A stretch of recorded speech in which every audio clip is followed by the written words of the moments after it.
Moving on to Bangladesh now.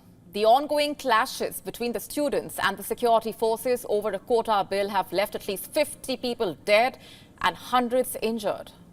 The country's main state TV station has been set on fire. The internet has been temporarily suspended.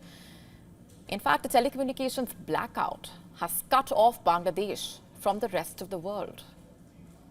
As such, the entire country is engulfed in chaos, to say the least. Information is trickling in slowly.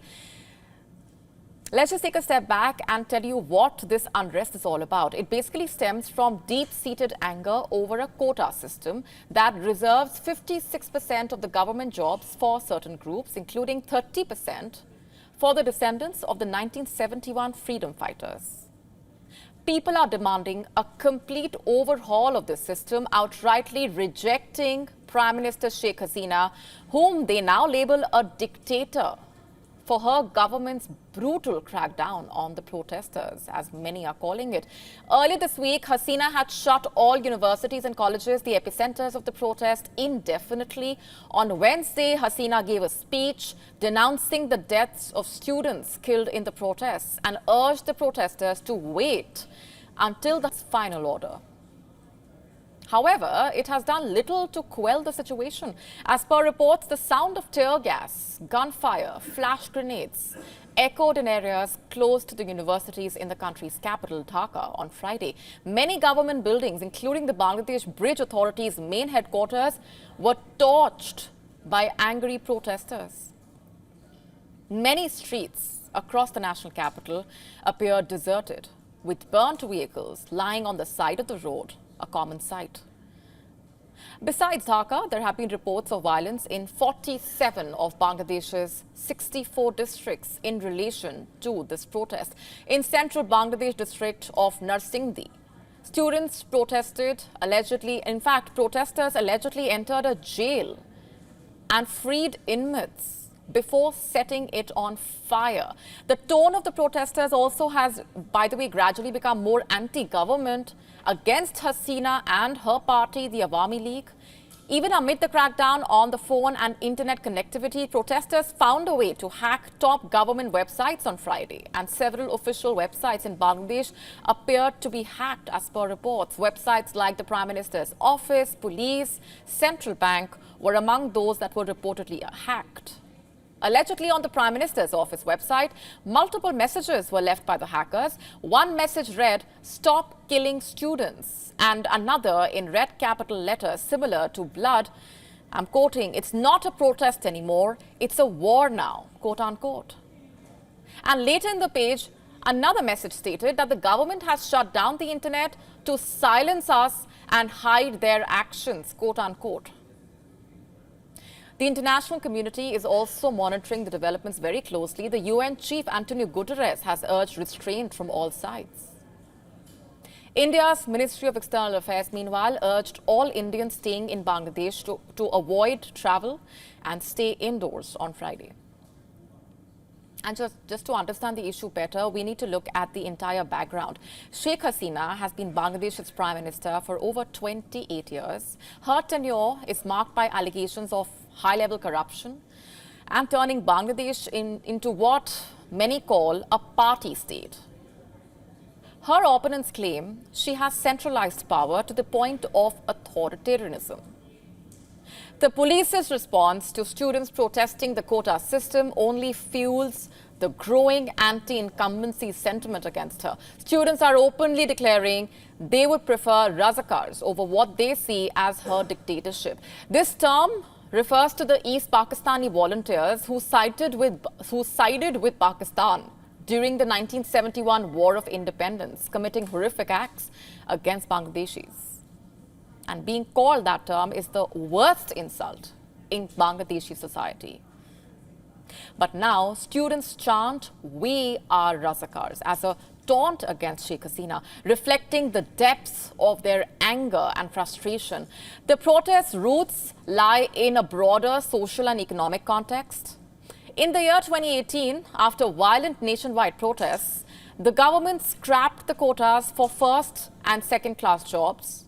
However, on June 5th this year, the Bangladesh High Court ruled that the 2018 circular was illegal, effectively reinstating the quotas. And this court decision triggered the current wave of protests, which further intensified when the Prime Minister, in a press conference, questioned if the grandchildren of Razakars should get quota benefits.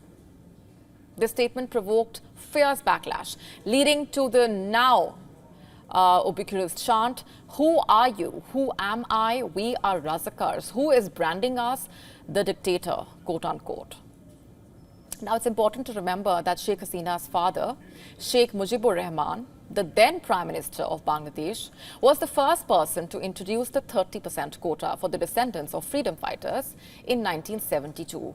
Rahman was from the same party as Hasina, the Awami League.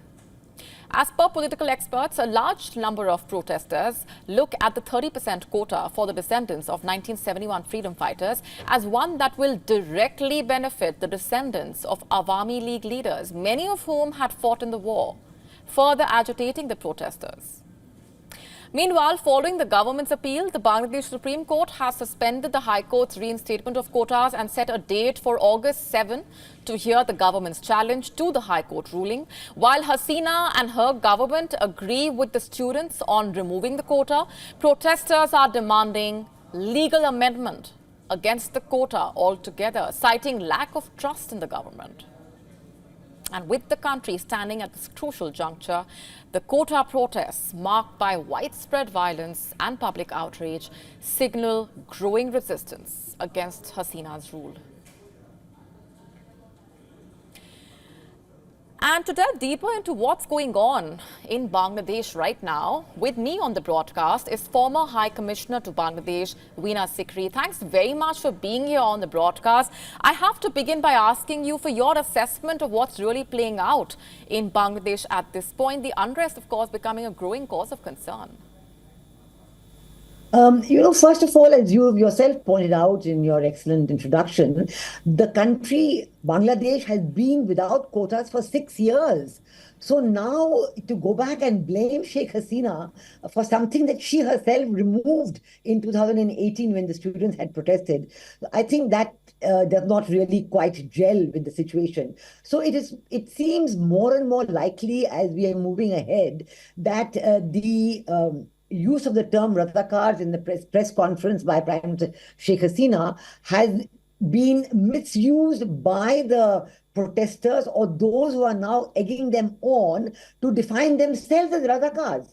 It is absolutely unbelievable to see that students of universities like Dhaka University and others. Dhaka University students were at the core of the liberation war in 1971. The students of Dhaka University were the ones who were the first to go ahead and become Mukti Joddhas and take up arms and be trained and to go and fight the Pakistani genocide.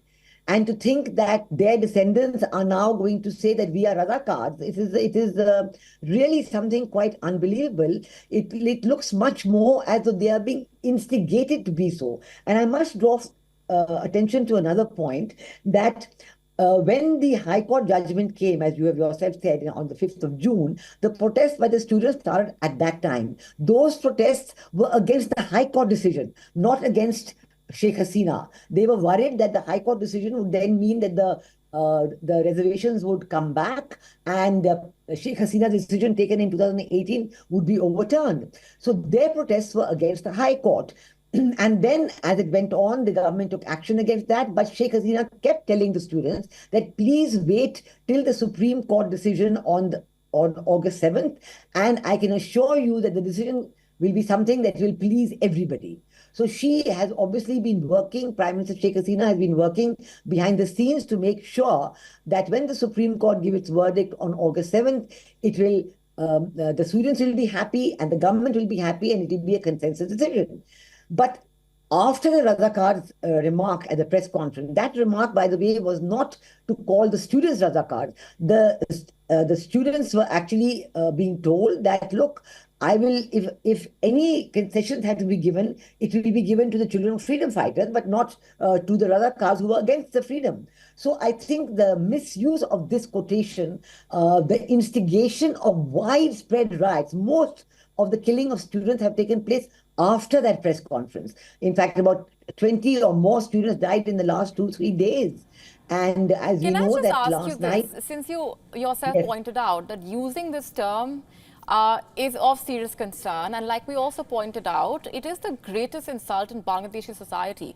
So the fact that people who are on the streets or who are angry with the way things have panned down are calling themselves that term, are using that term for themselves, isn't that an indicator of the kind of massive levels of frustration and anger on the ground? Does that not also tell us about how the government has not lent a patient ear or has not done enough to kind of quell that anger on the ground? Would you agree with that?